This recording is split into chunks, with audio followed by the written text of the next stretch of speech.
जय हिंद। आज हम लोग चर्चा करने वाले क्या चीज पॉलिटी का पार्ट नंबर 7 वीडियो, जिसमें हम लोग चर्चा करेंगे कहां पर, संविधान की अनुसूचियां पर, और दूसरा चर्चा करेंगे संविधान के भाग पर। तो सबसे पहला हम लोग चर्चा कर लेते हैं क्या चीज कि संविधान की अनुसूचियां में क्या क्या की बातों को अध्ययन करना है और संविधान के भाग पर किन किन बातों के बारे में अध्ययन करना है। तो हम एक एक पॉइंट को पहले इसमें से समझाते हैं, उसके बाद फिर इस पर आएंगे। ठीक है, देखो हुआ था क्या चीज कि जो संविधान में जो अनुसूचियां होता उस पर चर्चा करने से पहले क्या चीज थोड़ा सा समझना कि जो देखेगा कि मूल संविधान, ठीक है ना, मूल संविधान, तो जो मूल संविधान में देखेगा तो कुल जो अनुसूचियों की संख्या 8 था। मूल संविधान में कुल अनुसूचियों की संख्या कितना था? 8। लेकिन अभी जो वर्तमान में देखेगा तो वर्तमान में मूल अनुसूची सॉरी वर्तमान में अनुसूचियों की संख्या कितना हो गया? 12।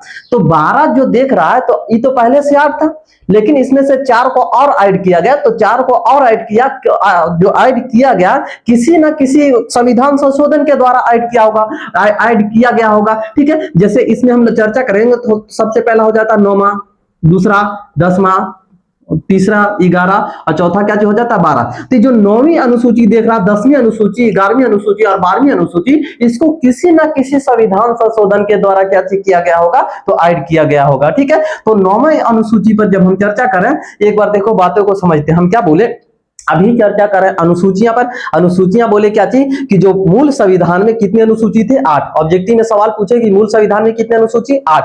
वर्तमान में कितनी अनुसूचियां हैं? ठीक है, तो वर्तमान में कितने? 12। तो 12 जो देख रहा है उसमें से 4 को ऐड किया गया। और 4 को ऐड कैसे किया गया? तो संविधान संशोधन के द्वारा। और संविधान संशोधन को हम लोग चर्चा करेंगे इसमें, जैसे कि संविधान संशोधन और जो है ना भाग 20 में हम चर्चा करेंगे, जिसको आर्टिकल कितना में आ जाता है? 368 में आ जाता है। ठीक है, तो जो संविधान संशोधन के द्वारा जब ऐड किया जाएगा तो कब किसको ऐड किया गया, तो उस पर चर्चा करते हैं। ठीक है, जैसे 9वीं अनुसूची देखेगा तो 9वीं अनुसूची को जो ऐड किया गया था प्रथम संविधान संशोधन, प्रथम संविधान संशोधन के द्वारा ऐड किया गया था। और इसमें बातें क्या चीज बोला गया था? तो इसमें बोला गया था भूमि सुधार अधिनियम से संबंधित था। ठीक है, यानी कि 9वीं अनुसूची किससे संबंधित है? तो भूमि सुधार अधिनियम से संबंधित है। ठीक है, दूसरा हम लोग दूसरा चर्चा करते हैं कहां पर? दूसरा 10वीं अनुसूची।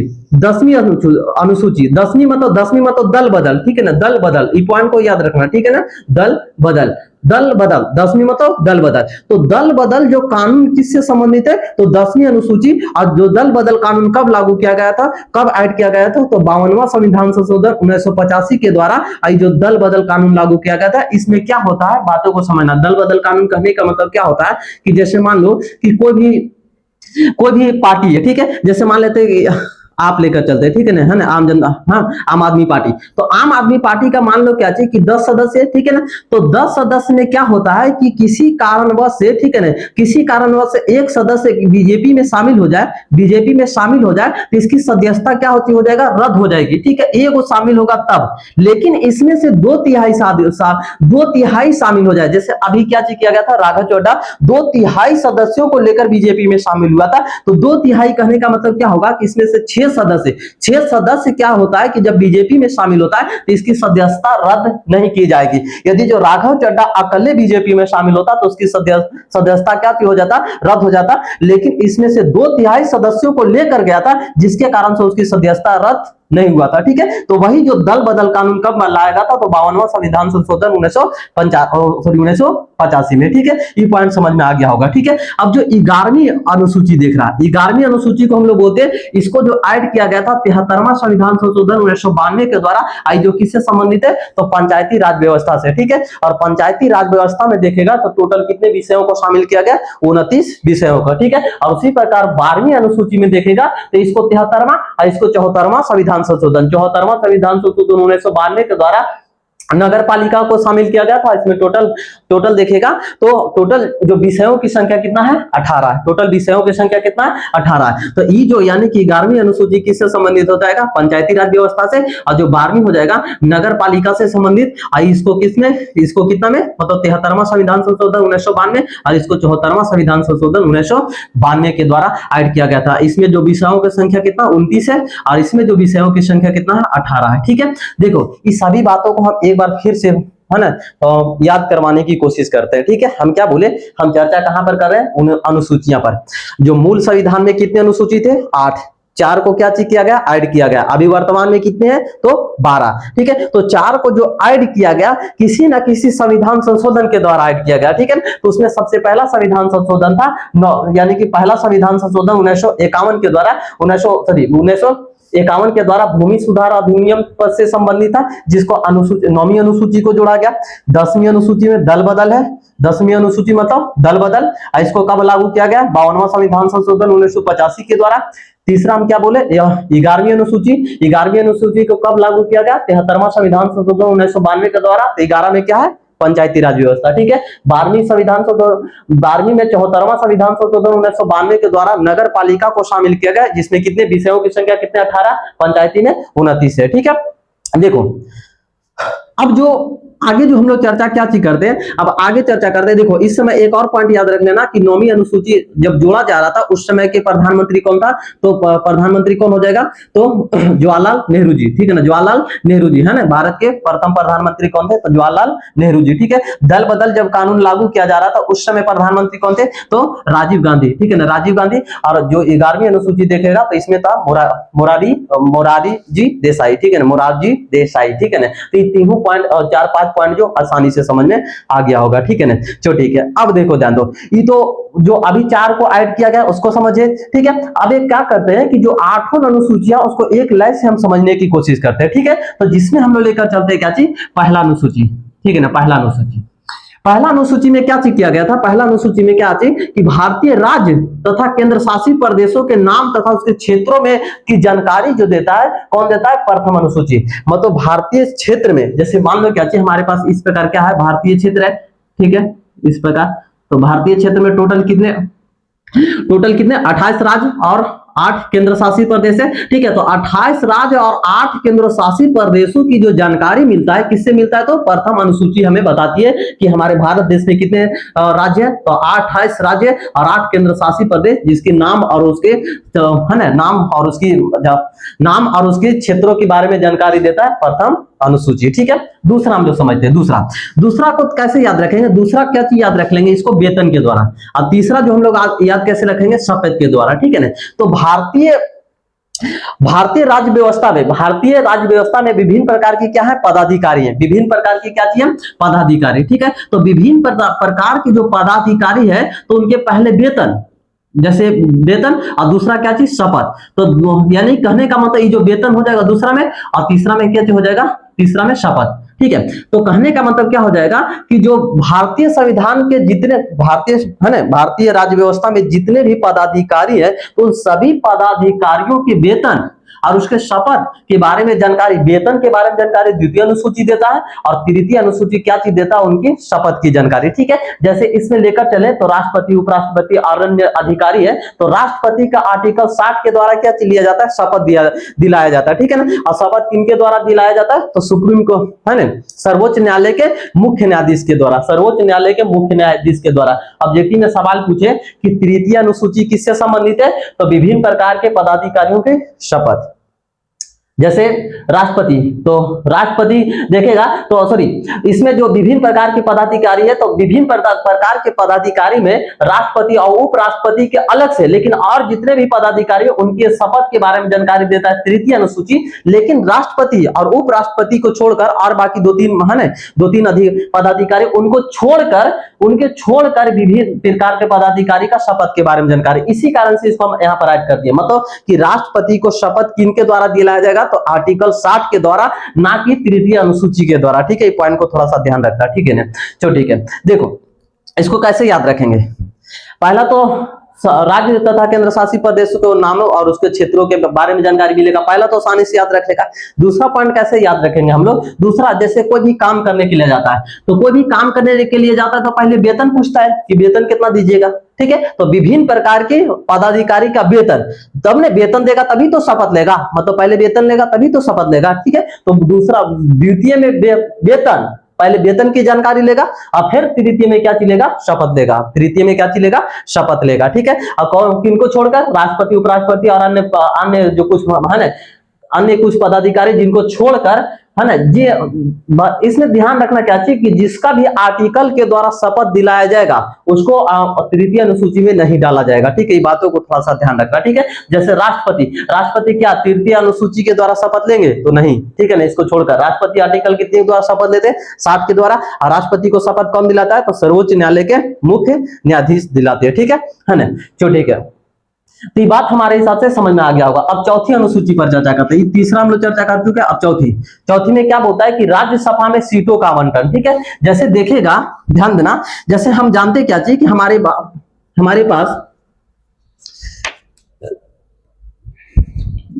पास इस प्रकार क्या है? संसद है, ठीक है। तो संसद के मुख्य कितने अंग होते हैं? 3 अंग होते हैं, ठीक है। 3 अंग होते हैं, तो उसमें सबसे पहला राष्ट्रपति हो जाएंगे, दूसरा लोकसभा और तीसरा राज्यसभा, ठीक है ना। एक संसद के कितने अंग होते हैं? 3, राष्ट्रपति, लोकसभा, राज्यसभा। राष्ट्रपति, लोकसभा, राज्यसभा। तो लोकसभा और यहां पर राज्यसभा, तो राज्यसभा में विभिन्न राज्यों के सीटों का आवंटन के बारे में बताएगा, ठीक है ना। राज्यसभा में जो सीटों का आवंटन होता है, ठीक है। जैसे देखिएगा क्या चीज कि उत्तर प्रदेश, तो उत्तर प्रदेश के लिए जो सीटों का आवंटन कितना किया गया? 31 किया गया। और वही बिहार देखेगा तो बिहार के लिए सीटों का आवंटन कितना किया गया? 16 किया गया। तो ये जो राज्यसभा में सीटों का आवंटन से संबंधित है, ठीक है। तो चौथी अनुसूची किससे संबंधित है? राज्यसभा में सीटों का आवंटन। और राज्यसभा में सीटों का आवंटन कैसे? तो बोले कि संसद के कितने अंग हैं? 3 अंग, राष्ट्रपति, लोकसभा, राज्यसभा। और राज्यसभा में जो सीटों का आवंटन किसके द्वारा किया जाएगा? तो चौथी अनुसूची के द्वारा। अब कहेगा सर यूपी में सबसे ज्यादा होता है। राज्यसभा में यूपी का सबसे ज्यादा सदस्य आते हैं। कितना सदस्य? 31 आते हैं। क्यों? क्योंकि देखेगा कि पूरे भारतवर्ष में सबसे ज्यादा जो जनसंख्या कहां पर है, कौन सा राज्य में है? तो उत्तर प्रदेश में, ठीक है। सबसे ज्यादा जनसंख्या कहां है? उत्तर प्रदेश। और सबसे ज्यादा जनसंख्या उत्तर प्रदेश में होने के कारण ही राज्यसभा में सबसे ज्यादा सीट है। कितना? 31, ठीक है। और दूसरा बिहार में कितना है? तो 16, ठीक है ना। ये पॉइंट हमारे हिसाब से समझ में आ गया होगा, चौथी अनुसूची, ठीक है। अब हम लोग समझते हैं कौन सा अनुसूची? 5वीं अनुसूची। 5वीं अनुसूची में क्या होता है कि अनुसूचित क्षेत्रों का शासन प्रशासन किसके द्वारा किया जाएगा? तो राष्ट्रपति के द्वारा, ठीक है ना। जैसे को होता है कि जनजातीय क्षेत्र, अनुसूचित क्षेत्र या जनजातीय क्षेत्र, तो इन सभी का जो जनजातीय क्षेत्र, अनुसूचित या अनुसूचित जनजातीय क्षेत्र है, उनका जो शासन प्रशासन कैसे होगा, इसका देखभाल कौन करेंगे? तो राष्ट्रपति करेंगे। इनका देखभाल कौन करेंगे? राष्ट्रपति करेंगे। 21वीं अनुसूची में बताया गया, तो 5वीं अनुसूची में बताया गया, ठीक है ना। 5वीं अनुसूची में बताया गया, ठीक है ना। चलो ठीक है। अब यहां पर हम लोग समझते हैं क्या चीज? छठी अनुसूची, ठीक है। छठी अनुसूची को हम ट्रिक के द्वारा याद रखेंगे। अनुसूचित जाति तथा जनजाति के बारे में इसमें ही बोला गया, मतलब छठी अनुसूची में सेम टू सेम बातें बोला गया कि अनुसूचित जाति तथा जनजातियों के बारे में जो उसका जो शासन प्रशासन किसके द्वारा चलाया जाएगा? तो राष्ट्रपति के द्वारा चलाया जाएगा। लेकिन इसमें कुछ जगह को निश्चित कर दिया गया, तो इसको कैसे याद रखेंगे? तो इसको याद रखने का ट्रिक है AM-TM, ठीक है ना। AM-TM,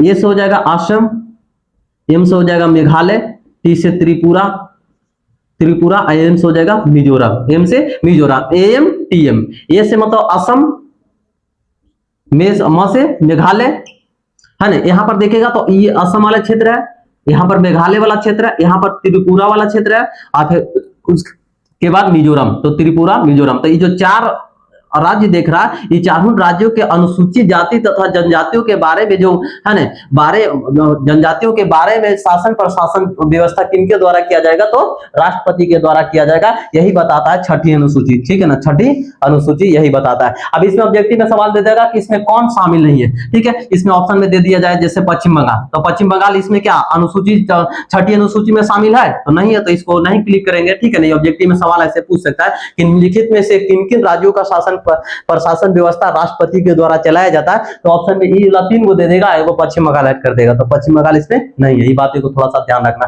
तो छठी अनुसूची यही बोलता है, ठीक है।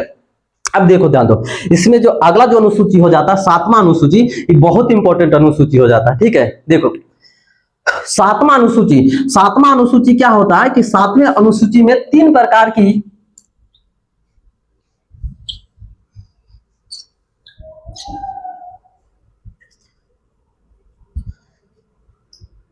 चलो ठीक है, ध्यान तो देखो इधर, जो 7वीं अनुसूची है उसमें क्या चीज किया गया कि 3 प्रकार के सूचियों के बारे में वर्णित किया गया। तीन प्रकार की सूचियों के बारे में वर्णित किया गया। एक तो सबसे पहला संघ सूची, दूसरा राज्य सूची और तीसरा हो जाएगा समवर्ती सूची। समवर्ती सूची, ठीक है ना। संघ सूची, राज्य सूची और समवर्ती सूची, ठीक है ना। संघ सूची, राज्य सूची और समवर्ती सूची इस 7वें अनुसूची में बोला गया, ठीक है ना। अब देखो ध्यान दो, होता क्या है कि 7वीं अनुसूची क्या चीज संबंधित है, तो संघ और राज्यों के बीच जो शासन प्रशासन व्यवस्था जो चलाया जाएगा तो उसका अधिकार क्षेत्र के बारे में बताएगा, ठीक है। उसका अधिकार क्या क्या चीज होगा, ठीक है। जैसे संघ जो क्षेत्र वाले लोग हैं, ठीक है, इसमें टोटल विषयों को रखा गया 100 विषयों को, ठीक है। उसी प्रकार राज्य क्षेत्र में रखा गया 61 विषय को और समवर्ती सूची में 52 विषय को, यानी कि राज्य सूची में 61 विषय को रखा गया और इसमें क्या चीज 52 विषय को रखा गया, ठीक है। तो इसमें ध्यान देना, जैसे रेलवे जनगणना। उसी प्रकार राज्य व्यवस्था में हम लोग चर्चा करें तो राज्य व्यवस्था में हो जाएगा कृषि, पुलिस, लोक स्वास्थ्य, ठीक है ना। कृषि, पुलिस, लोक स्वास्थ्य, पंचायती राज व्यवस्था, ठीक है, या स्थानीय स्वशासन, ठीक है।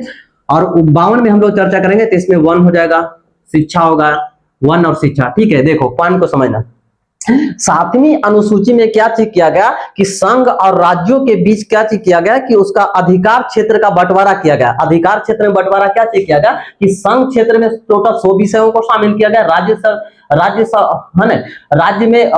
सूची में टोटल 61 विषयों को शामिल किया गया और समवर्ती सूची में टोटल 52 विषयों को शामिल किया गया। तो मतलब क्या होगा कि संघ वाले जो जितने भी क्षेत्र आएंगे उस पर केवल संघ सरकार ही कानून बना सकता है, ठीक है। जैसे रेलवे, तो रेलवे पर कानून कौन बनाएगा, तो संघ सरकार, ठीक है, यानी कहने का मतलब केंद्र सरकार, ठीक है। उसी प्रकार जैसे रेलवे हो गया जनगणना, तो जनगणना किनके करवाने का अधिकार है, तो केंद्र सरकार का, ठीक है ना, केंद्र सरकार का, ठीक है। ये 2 पॉइंट हो गया, ठीक है। उसी प्रकार स्टॉक एक्सचेंज आ जाएगा। स्टॉक एक्सचेंज मतलब वित्तीय बाजार जो होते हैं, ठीक है ना, तो स्टॉक एक्सचेंज आ जाएगा। तो शेयर मार्केट जो आ जाएगा किसमें आ जाएगा, तो संघ क्षेत्र में आ जाएगा। तो स्टॉक एक्सचेंज पर जो कानून बनाने का अधिकार किनके पास है, तो केंद्र सरकार के पास कानून बनाने की अधिकार है, ठीक है। उसी प्रकार राज्य सरकार को किन किन पर कानून बनाने के अधिकार है, जैसे कृषि पर हो जाएगा।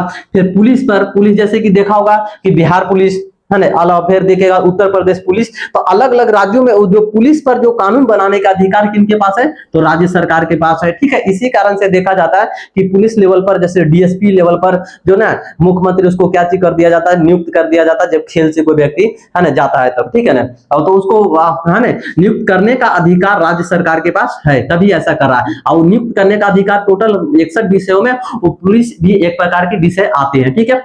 उसी प्रकार समवर्ती सूची कहने का मतलब क्या होगा कि जहां पर केंद्र सरकार और राज्य सरकार दोनों मिलकर कानून बनाएगा तो कौन सा सूची हो जाएगा, समवर्ती सूची, ठीक है। जिस पर केंद्र सरकार और राज्य सरकार दोनों मिलकर कानून बनाते हैं तो कौन सा सूची में आ जाता है, समवर्ती सूची। और टोटल समवर्ती सूची में 52 विषयों को रखा गया, जिसमें क्या आ जाता है, 1 आ जाता है, शिक्षा हो जाता है, ठीक है ना। 1 और शिक्षा आ जाता है, ये कौन सा सूची में, समवर्ती सूची में। एक ऑप्शन के तौर पर समझते हैं, ठीक है। जैसे एक प्रश्न लेकर चलते हैं,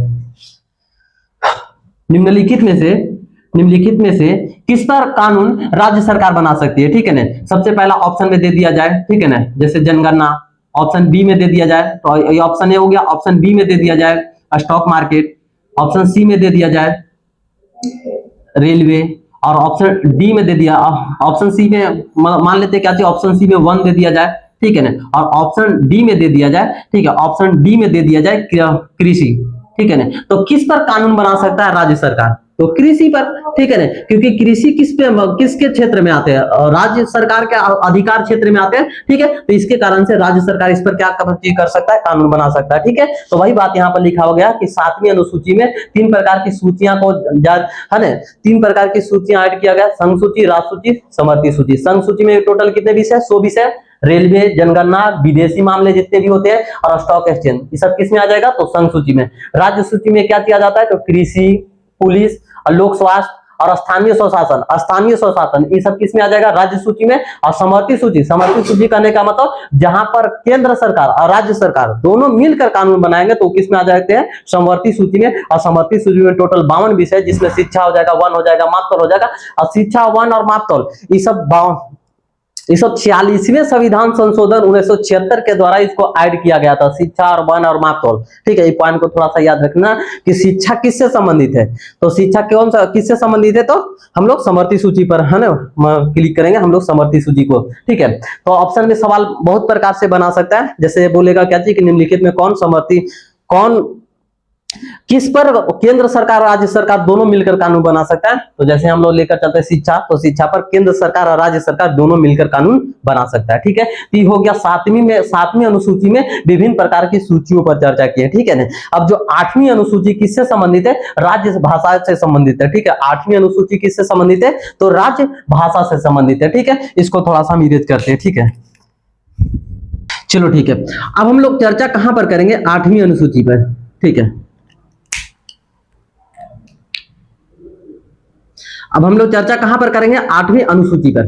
8वीं जो अनुसूची किससे संबंधित है, तो जो 8वीं अनुसूची संबंधित है भाषाओं से। ठीक है ना, भाषाओं से। तो जो टोटल देखेगा कि वो देखेगा तब क्या चाहिए कि मूल संविधान में जो भाषाएं जो यानी कि भाषाएं जो उसमें जोड़ा गया था मूल संविधान में, टोटल 14 भाषाएं थे। 14 भाषाएं थे। ठीक है ना, 14 भाषाएं जैसे हिंदी हो गया, संस्कृत हो गया, मराठी हो गया, हिंदी हो गया, संस्कृत हो गया, मराठी हो गया। तो ये सब जो 14 जो भाषा थे ये मूल संविधान में था। कहने का मतलब कि 8वीं अनुसूची क्या चीज हमें जानकारी देता है, तो विभिन्न प्रकार के जो राज्य है तो उनकी भाषाओं से संबंधित है। ठीक है ना, तो विभिन्न प्रकार के जितने भी राज्य उनकी भाषाओं से संबंधित है। तो जो 8वीं अनुसूची था वो किससे संबंधित है, भाषाएं से। इसमें टोटल वर्तमान में मूल संविधान में कितने भाषा जोड़ा गया था, तो 14। अभी वर्तमान में कितने हैं, तो अभी वर्तमान में कितने है ना, कितने भाषाएं, तो 22 भाषा। तो इसमें देखेगा कि 14 में 8 को जोड़ा गया तब कितना होगा, 22। तो जो 8 जो भाषाएं और जोड़ा गया, इनको किसी ना किसी संविधान संशोधन के द्वारा जोड़ा गया होगा। ठीक है, तो जैसे कि हम लोग लेकर चलते हैं 21वां संविधान संशोधन 1967। तो 21वां संविधान संशोधन 1967 के द्वारा सिंधी भाषा को जोड़ा गया था, सिंधी भाषा को जोड़ा गया था। ठीक है, दूसरा हम लोग लेकर चले थे इसमें, तो 71वां संविधान संशोधन 1992। ठीक है ना, 1992। तो इसमें जो जोड़ा गया था 3 को। ठीक है ना, इसको ट्रिक के द्वारा याद रखेंगे। नमक, न से हो जाएगा नेपाली, म से मणिपुरी और क से कोंकणी। ठीक है ना, कोंकणी। ठीक है ना, तो ये 71वां संविधान संशोधन 1992 के द्वारा तीन भाषाओं को जोड़ा गया था, नेपाली, मणिपुरी, कोंकणी। ठीक है ना, अब फिर एक और हो जाता है क्या चीज, एक और हो जाएगा, देखो 21 और 71 जोड़ेंगे तो 92। तो 92वें संविधान संशोधन 2003 के द्वारा इसको जोड़ा गया था, किसको, एम.एस. धोनी का बैड, एम.एस. धोनी का बैड। इसको ट्रिक के द्वारा याद रखेंगे, एम.एस. धोनी का बैड। तो एम से हो जाएगा मैथिली, एस हो जाएगा संथाली, डी से हो जाएगा डोगरी हो जाएगा, और बी से हो जाएगा बोडो, बी से हो जाएगा बोडो। ठीक है ना, तो मैथिली, संथाली, डोगरी, बोडो। ठीक है, तो एम.एस. धोनी का बैट, इसको ट्रिक के द्वारा याद रखेंगे। इसको कब याद किया गया था, 92वें संविधान संशोधन 2003 के द्वारा। हम एक बार समझने की कोशिश करते हैं, एक बार याद करने की कोशिश करते हैं। हम क्या बोले कि 8वीं अनुसूची किससे संबंधित है, भाषा से।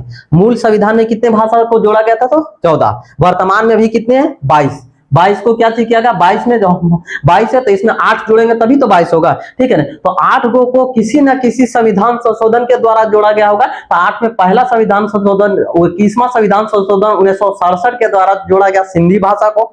दूसरा 71वां संविधान संशोधन 1992 के द्वारा जोड़ा गया तीन भाषाएं को। नमक के द्वारा इसको याद रखेंगे, न से नेपाली, म से मणिपुरी, क से कोंकणी। ठीक है ना, और उसके बाद 92वें संविधान संशोधन 2003 के द्वारा इसको जोड़ा गया एम.एस. धोनी का बैट।